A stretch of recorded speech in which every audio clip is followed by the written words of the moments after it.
I'm John Stewart. For those of you that were not here last night, we had a great evening last night with John Picard. I was very impressed that he came not only to be a speaker, but he left making a significant offer to the Boy Scouts to take. He made three offers last night, which I thought was interesting. Number one, to take 10 of our best. Now we have to identify who our best are to go with him, but to go spend 2 days in the Silicon Valley area visiting 7 or 8 different companies and learning what they're doing in technology behind the scenes. And I think about the transformative power of that trip and what it will mean to some young people in our movement to be able to go and walk into offices like Google and Enlightened and in different places to see what's happening in connective technology. The other offer he made, I thought, was very generous. We in National Eagle Scout Association has sent explorers to Antarctica, to the Amazon rainforest, on Bob Ballard's ship in the middle of the ocean. And you'll hear from some of those explorers, and we have such a deep history in that with the National Eagle Scout Association. But for John Picard to offer two internships within one of the 7 companies that he's personally involved in, I think it's going to be a different type of expedition and something that will be fun to identify who those scouts are who can go do those internships and report back to us. And then to offer 5 days of his time to come back and work with us if this wonderful property that we're at would like for us to bring Eagle Scouts in and help them make this a more efficient organization and property. That's something that we will do as well. So I thought last night was great. We did have a number of online viewers last evening. It was exciting. Marianne was monitoring the chats, and it was neat to see people logging in and making comments and having a community in the online area as well. We will continue that today. Throughout the day, we will be live streaming. So if you have your mobile device, I recommend that you pull it out and use hashtag sustainablebsa and post it on your social media. They can go to sustainability.scouting.org and or green2deepgreen.org and follow along. So as we go through the day, our first order of business is to hear some remarks from our Chief Scout Executive, Wayne Brock. It's my pleasure to introduce Wayne. He serves as the 12th Chief Scout Executive of the Boy Scouts of America. And in partnership with the BSA's national officers and our National Executive Board, Wayne provides vision and direction to staff members and volunteers, approximately 1,100 National Council employees, 5,800 local council employees, and over 1 million adult volunteers who serve our 2.7 million youth across the nation. Wayne began his career in 1972 in New Bern, North Carolina, then served on staff in Knoxville. He also served as a Scout Executive in Athens, Georgia, Scout Executive in Orlando, Florida, Regional Director of the Southern Region, and as Assistant Chief Scout Executive. In 2009, he was selected the Deputy Chief Scout Executive, serving as the BSA's Chief Operating Officer. He's a recipient of the Distinguished Eagle Award, Order of the Arrow Distinguished Service Award, and received his Bachelor of Music Education degree from East Carolina University. The best part about Wayne to me is his beautiful wife, Ernestine. She always gives me a hug every time I see her, and she brings a smile. Anybody who knows her is blessed. But they also have one son who is married and has a daughter. I will also say Wayne is also social media savvy and is one of my Facebook friends. So you can follow him on his blog, which is bsachief.com, or on his Twitter at bsachief. So if you're on Twitter, follow Wayne and his social media as well. So would you please welcome the Chief Scout Executive, Wayne Brock.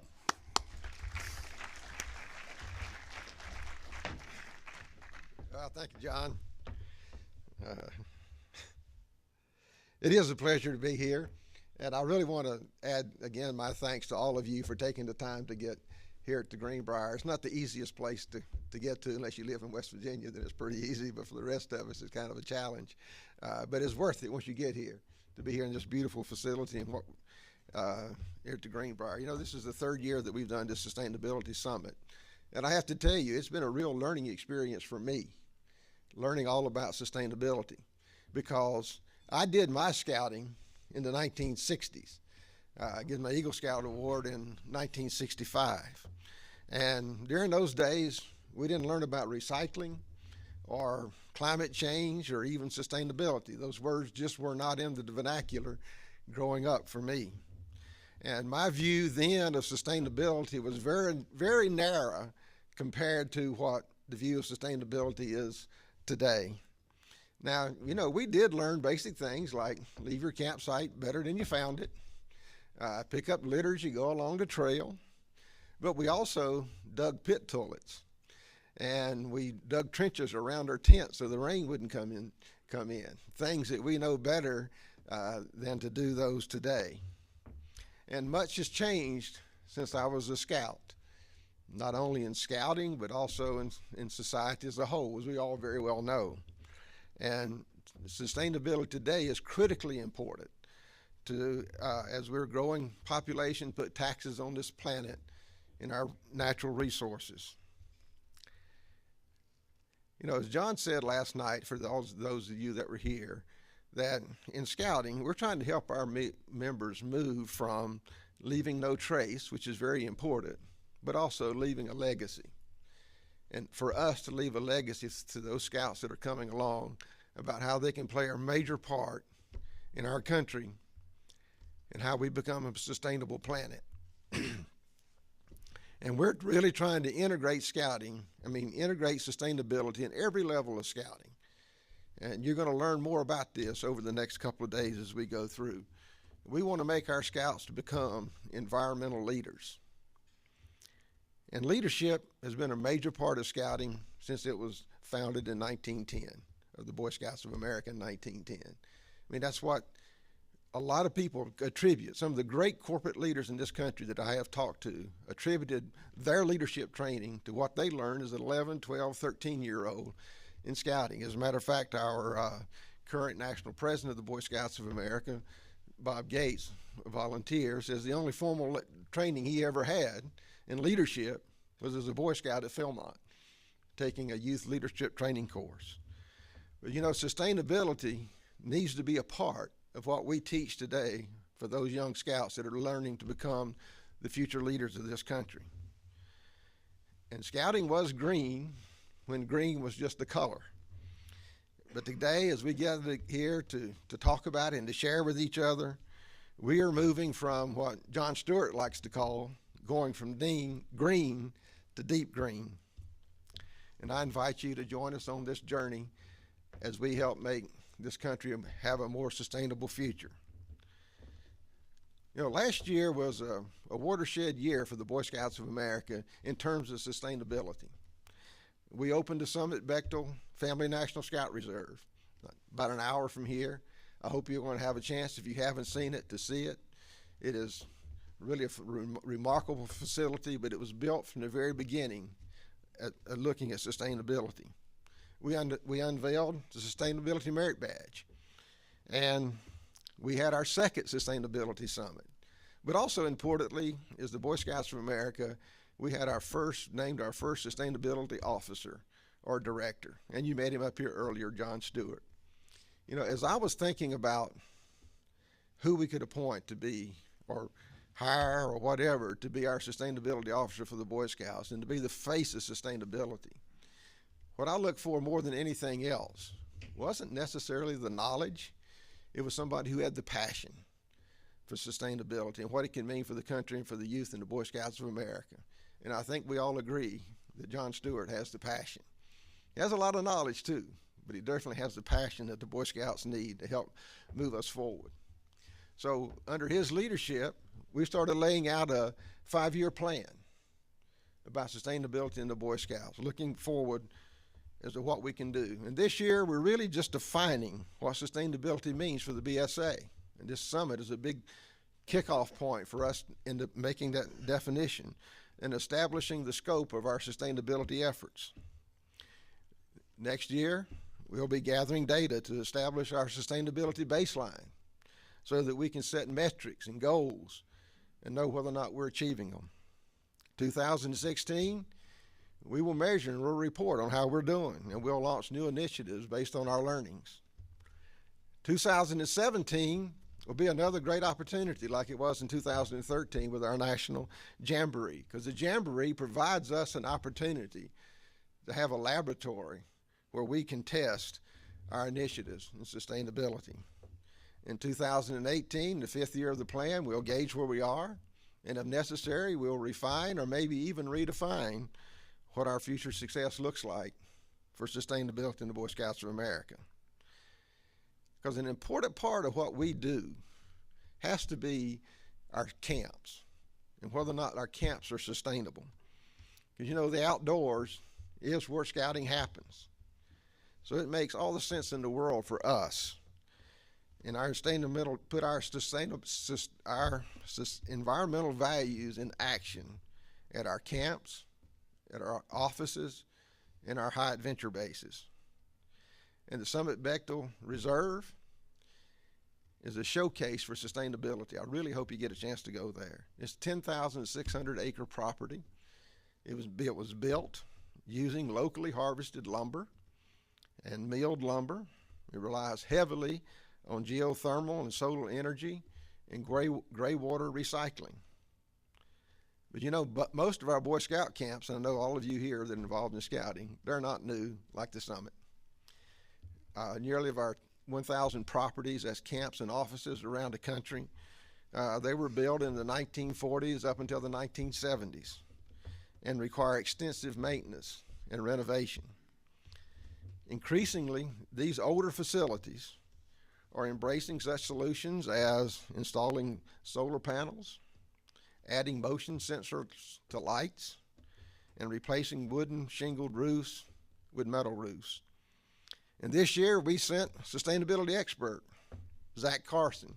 Zach's here in the room, and you're going to hear from him tomorrow, on a road trip to see how well our scouts are doing and show how we can, how we're doing at our camps and how we can do even better in the future. Next year, under Zach's leadership and what his learnings are, we'll produce a resource guide for councils on how to help you continue in the sustainability efforts at your local council camps. But we also have to look at our offices around the country.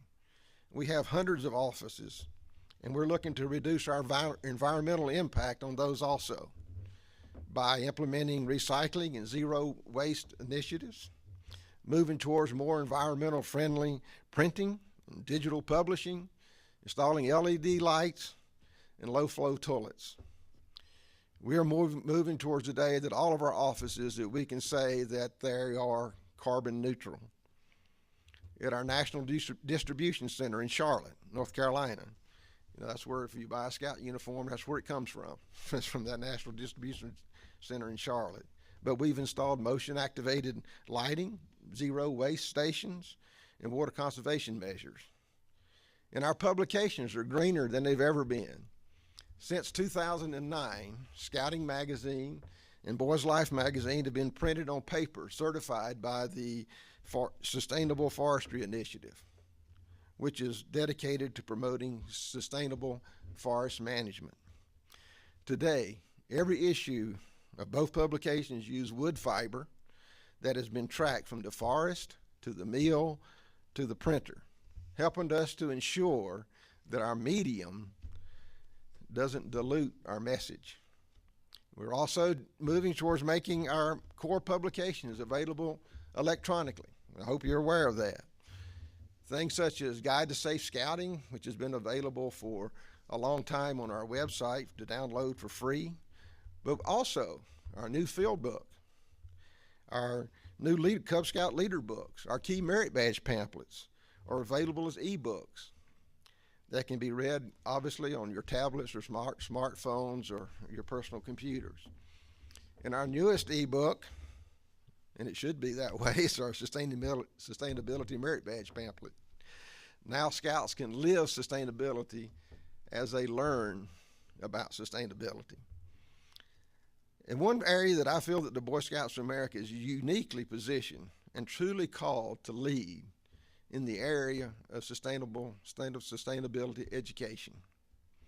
Every year, we have around 55,000 plus or minus Scouts who earn the Eagle Scout Award. And beginning this year, each one of them has to earn either the Environmental Science Merit Badge, which was introduced in 1972 when I began my career, or the Sustainability Merit Badge, which, as you heard, was introduced last year. Together, these badges teach the whys and the hows of sustainability and living in harmony with our planet and with our neighbors. But learning doesn't start at Scouting's highest ranks. The youngest members of Scouting will be the leaders of our next generation. So it's important, it's also essential to teach them how to live more sustainably. So the new Cub Scout program, which was unveiled this year, becomes mandatory next year. First graders will plant trees and learn about the outdoor code and leave no trace and make crafts using recycled materials. And of course, learning about sustainability is not unique to the Boy Scouts of America. We know that our children learn about it in schools. They've been recycling for a long time. But what makes the Boy Scouts of America unique in this space is that our classroom is the outdoors. And it's in the outdoors is where you make the emotional connection to what we're doing, not just the intellectual connection. And it's that emotional connection most often that really makes the biggest difference. In the outdoors, young people see firsthand the positive impact that they have, and it motivates them to do more in the future. And I can just give you a few examples. One of them we're very, very proud of, and we got representatives here from the Orange County Council's Irvine Ranch Outdoor Education Center in Irvine, California. You know, the Scouts turned the camp's food waste into compost and then use that compost to enrich the soil in which they grow crops for a community cooking program. It's important for us to address diversity as well. A key factor in Scouting success in society is proactively addressing Americans' changing demographics. Those of us who are in Scouting know very much how important this is. You know, the year 2050, it's projected that the Latino population, already the nation's largest minority group, will triple in size, and the non-Hispanic whites will be in the minority for the first time in our history. Understanding the range of ethnic group interactions with Scouting will be key to our future success. At the same time, urban sprawl has engulfed many of our local council camps. Now, it's true that bright lights, traffic noise can diminish the camp experience, but also, looking at it from what it can do for us, it can give us an opportunity. Being so close to the cities and the suburbs where people live gives us an opportunity to reach out to new demographics groups and introduce them into Scouting. And finally, Scouting is always about giving back, and service is second nature to Scouts. Every year, Scouts perform over 17 million hours of service. Now, that's the hours that we know about that have been reported. I suspect there's really a lot more than that. And while Scout service projects address an array of needs, many of them do relate directly to sustainability.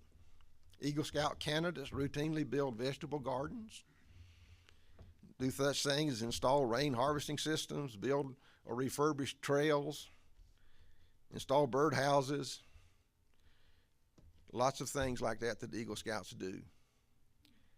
But those are just the Eagle Scout projects that relate to sustainability. There are Scouts who pursue what we call the William T. Hornaday Award, which is undertake even more sweeping projects. And I'd like for you to consider a few of these examples. Scout Victor Artruba of Mansfield, Pennsylvania, founded a nonprofit organization to clean up a river. He set up demonstrations of limestone treatments that improve water quality. He gathered hardwood nuts and planted them on reclaimed mining land and rerouted a stream that was eroding a coal mine. Boy Scout Matthew Othermont of St. Petersburg, Florida, removed invasive tree species at a nature preserve. He improved the migratory songbird habitat, constructed nesting boxes, and bird cage for environmental education programs, and managed community battery recovery and recycling projects. Boy Scouts Lucas Renicky of Glendale, Arizona. He developed a project to educate children on fish preservation, gathered information for a tree planting project, created a public education project concerning recycling and composting, and repaired erosion damage on trails.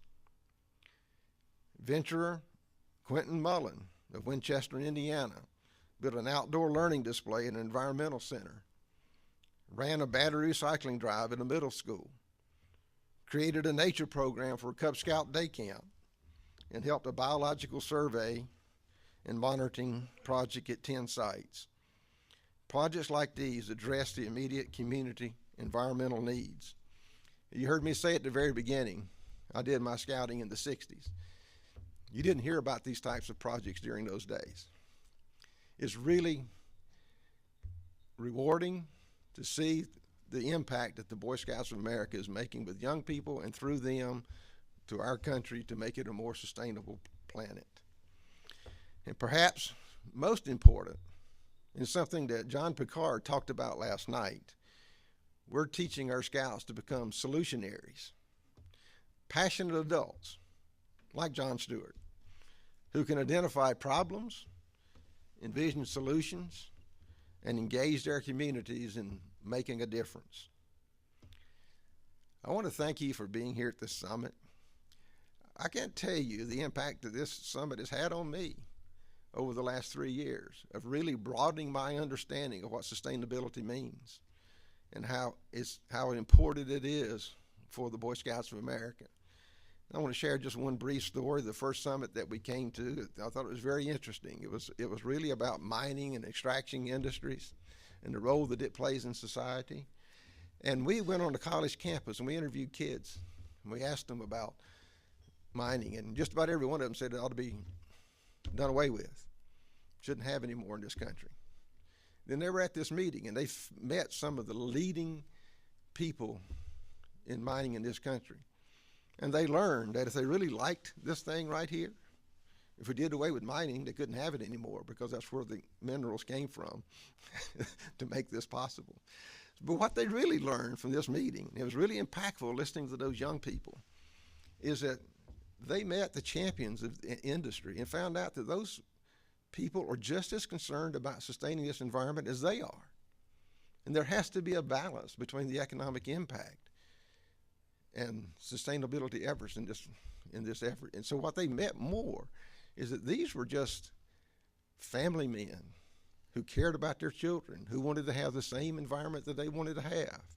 The biggest impact that this meeting had on them was just learning that we all have to work together to make this thing work for society. Now, we have a lot of impressive speakers lined up for you over the next couple of days, and it's going to be a special time here together. But what's most important is what do we take back home with us when we leave from this conference. Thank you for being with us today.